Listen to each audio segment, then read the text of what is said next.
অম্বুবাচীর রহস্যে মাতৃশক্তির মহিমা। ৩ দিন বন্ধ থাকে মন্দিরের দরজা, তবু থামে না ভক্তদের ঢল।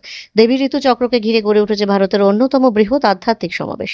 তন্ত্র সাধনা, মাতৃশক্তি ও সৃষ্টির দর্শনের অনন্য মিলন ক্ষেত্র আসামের কামাখ্যাধাম। অম্বুবাচী শুধু একটি ধর্মীয় উৎসব নয়, নারীত্ব ও সৃষ্টি শক্তির এক গভীর প্রতীক। অসমের গৌহাটির নীলাচল পাহাড়ে অবস্থিত কামাখ্যা মন্দিরে প্রতি বছরের মতো এবারও ভক্তি, আধ্যাত্মিকতা ও তন্ত্র সাধনার আবহে পালিত হচ্ছে অম্বুবাচী মহাযজ্ঞ।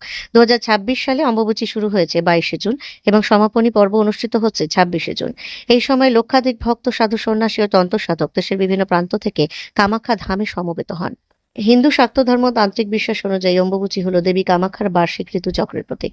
বিশ্বাস করা হয় এই ৩ দিন দেবী রজস্বলা অবস্থায় থাকেন। সেই কারণে মন্দিরের গর্ভগৃহ বন্ধ রাখা হয় এবং নিয়মিত পূজা ও দর্শন স্থগিত থাকে।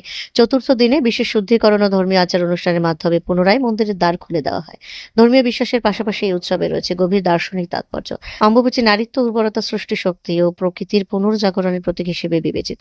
তান্ত্রিক দর্শনের ঋতুচক্রকে অপবিত্র নয়, বরং সৃষ্টির মূল শক্তির প্রকাশ হিসেবে দেখা হয়। তাই মাতৃশক্তির আরাধনায় এই উৎসবের গুরুত্ব অপরিসীম। কামাখ্যা মন্দির ভারতের ৫১টি শক্তিপীঠের অন্যতম এবং শাক্ত উপাসনার এক প্রধান কেন্দ্র। পুরাণ অনুযায়ী দেবী সতীর দেহের যোনি অংশ এই স্থানে পতিত হয়েছিল। সেই কারণেই কামাখ্যা শক্তির সৃষ্টি ও নারীত্বের এক অনন্য প্রতীক হিসেবে পূজিত হয়ে আসছে যুগের পর যুগ।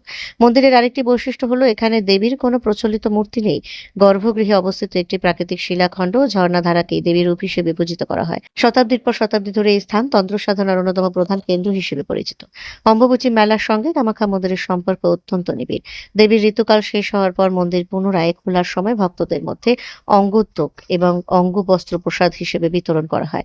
ভক্তদের বিশ্বাস এগুলো দেবীর আশীর্বাদ ও শক্তির প্রতীক।